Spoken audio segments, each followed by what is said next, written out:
पाकिस्तान वापडा और यूएई की कंपनी के दरमियान अहम एमओयू साइन हुआ है, जिसके तहत पाकिस्तान के बड़े डैम्स के ऊपर सोलर पार्क लगाए जाएंगे। जी हां, फ्लोटिंग सोलर पार्क, जिनसे 1000 मेगावाट बिजली हासिल करके पाकिस्तान के सिस्टम में शामिल की जाएगी। इसके अलावा एक दूसरे एमओयू पर साइन हुआ है, जिसके तहत पाकिस्तान के 4 पुराने पन बिजली प्रोजेक्ट्स को अपग्रेड करने के बाद उनकी बिजली पैदा करने की कैपेसिटी बढ़ाई जाएगी। ये दोनों न्यूज हम आज की वीडियो में डिस्कस करेंगे। वीडियो डायरीज की वीडियोस में एक बार फिर से खुशामदीद।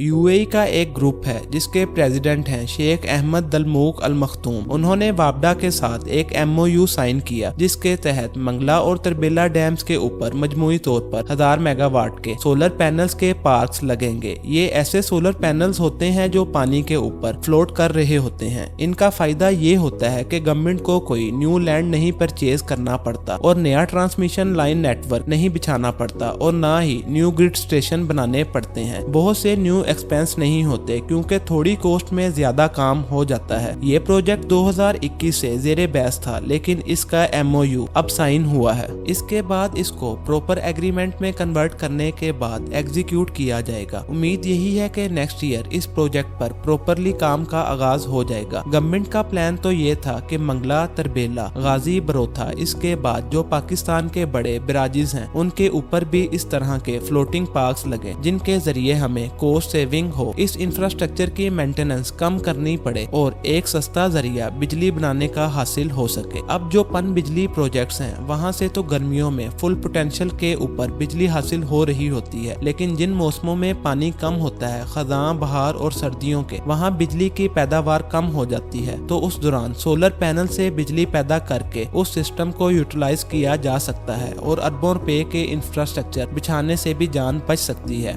और पाकिस्तान के बहुत से पैसे सेव होकर किसी और प्रोजेक्ट्स पर लगाए जा सकते हैं। इसके अलावा हम पाकिस्तान के उन पुराने 4 पन बिजली प्रोजेक्ट्स पर बात करेंगे जो वक्त के साथ साथ डिग्रेड हो गए हैं। उनको दोबारा से रिहेबिलिटेट करने का, अपग्रेड करने का और कैपेसिटी इंक्रीज करने का एमओयू भी इसी यूएई की कंपनी के साथ साइन हुआ है। वो 4 प्रोजेक्ट्स कौन कौन से हैं? एक तो है पाकिस्तान का सबसे कदीम पन बिजली प्रोजेक्ट रेनाला खुर्द उकाड़ा के अंदर, जो 1855 में बना था। इस वक्त उसकी उम्र 68 साल हो चुकी है। अभी भी ये वर्किंग हालत में है। कई बार इसको अपग्रेड किया गया है। तो ये 1.1 मेगावाट का छोटा सा प्रोजेक्ट जिसे सर गंगाराम ने बनाया था, वही गंगाराम जिन्होंने लाहौर में सर गंगाराम हॉस्पिटल का संगे बुनियाद भी रखा था। सर गंगाराम के इसी प्रोजेक्ट को अब प्रॉपर तरीके से अपग्रेड करने का एमओयू साइन हुआ है। ये प्रोजेक्ट एनुअली 36 लाख यूनिट सस्ती बिजली हमारे सिस्टम में शामिल करता है। उम्मीद है ये अपग्रेड होने के बाद 2 मेगावाट का हो जाएगा, जिसके बाद ये 36 लाख यूनिट की बजाय 50 लाख से 55 लाख यूनिट सस्ती बिजली हमारे सिस्टम में शामिल किया करेगा। उसके बाद एक और प्रोजेक्ट है रसूल हाइड्रो पावर प्रोजेक्ट, जो कि डिस्ट्रिक्ट जेहलम में है। रसूल हाइड्रो पावर प्रोजेक्ट 22 मेगावाट का है। इसमें 2 टरबाइन लगी हैं जो कि 11-11 मेगावाट की हैं। ये प्रोजेक्ट 1952 में बनाया गया था। इस प्रोजेक्ट को 71 साल हो गए हैं। पुरानी टरबाइंस हो गई हैं और इसका इंफ्रास्ट्रक्चर भी काफी पुराना और खस्ता हाल है। इसको भी अपग्रेड करने का एमओयू साइन किया गया है। अब तक ये 71 सालों में 5.5 अरब यूनिट सस्ती बिजली पाकिस्तान के सिस्टम में शामिल कर चुका है। उम्मीद है कि ये जब अपग्रेड होगा तो ये 22 मेगावाट से 30 मेगावाट तक अपनी कैपेसिटी को इंक्रीज करेगा। सबसे अहम बात यह है कि हम इतनी ही जगह में मॉडर्न टेक्नोलॉजी का यूज करके अपनी एनर्जी की कैपेसिटी को इजीली इंक्रीज कर लेंगे। इसके बाद थर्ड हाइड्रो पावर प्रोजेक्ट है चीचू की मलियां। ये भी पन बिजली प्रोजेक्ट है जो अपर चिनाब केनाल पर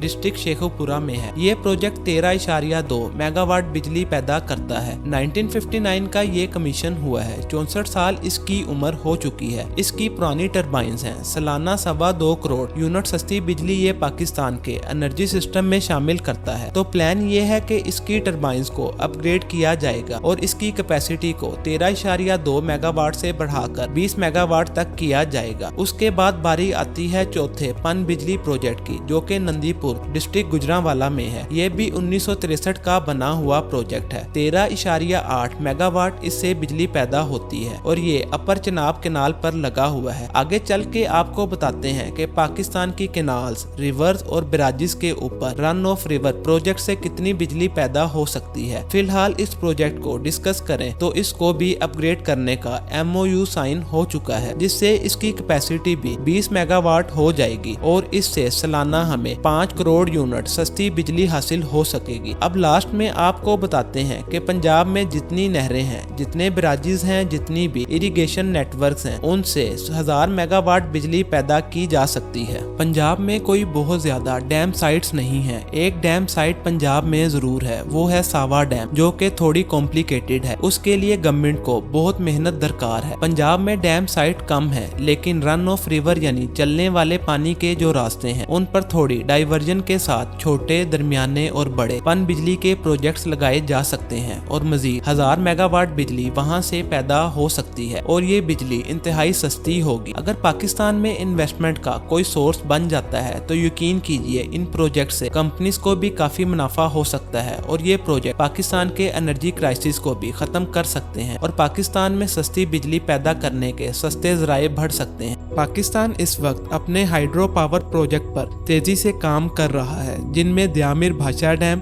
दासू डैम, सुकी किनारी हाइड्रो पावर प्रोजेक्ट, गाजी बरोथा डैम, मोहम्मद डैम, बुंजी डैम शामिल हैं। अगर आप इन हाइड्रो पावर डैम्स के बारे में जानना चाहते हैं तो हमारे चैनल पर इन तमाम प्रोजेक्ट्स की वीडियोस मौजूद हैं। आने वाले वक्त में इन तमाम हाइड्रो पावर प्रोजेक्ट्स की वजह से पाकिस्तान अपने एनर्जी के मसाइल पर काबू पा लेगा और ये एनर्जी पाकिस्तान की एग्रीकल्चरल और इंडस्ट्रियल फील्ड में एक वाइटल रोल प्ले करेगी। अरब कंपनीज इन प्रोजेक्ट में इसलिए इन्वेस्ट करना चाहती हैं क्योंकि वो जानती हैं कि इन प्रोजेक्ट में किसी भी किस्म का कोई लॉस का चांस मौजूद नहीं है, क्योंकि एनर्जी का जो प्रोजेक्ट भी बन जाए वो कम से कम 50 से 60 साल तक चलता है। अगर उसको प्रॉपर मेंटेन किया जाए तो वो 100 साल भी चल सकता है। अगर पाकिस्तान में ऐसे ही प्रॉपर इन्वेस्टमेंट आती रही और वक्त पर इन प्रोजेक्ट्स पर काम होता रहा तो वो दिन दूर नहीं जब पाकिस्तान भी दुनिया के टॉप इकोनॉमी वाले ममालिक की फहरिस्त में शामिल हो जाएगा। इन पन बिजली प्रोजेक्ट्स के अलावा पाकिस्तान में CPEC के तहत बहुत से हाइड्रो पावर प्रोजेक्ट्स पर काम जारी है, जिसमें द्यामिर भाषा dam, Dasu hydro power project, सुकी किनारी हाइड्रो पावर प्रोजेक्ट शामिल हैं। अगर ये तमाम प्रोजेक्ट्स वक्त पर मुकम्मल हो गए और पाकिस्तान गवर्नमेंट ने इसमें कोई नाअहली ना दिखाई तो पाकिस्तान के ये प्रोजेक्ट सनती तरक्की, एग्रीकल्चर की तरक्की में अपना वाइटल रोल प्ले करेंगे।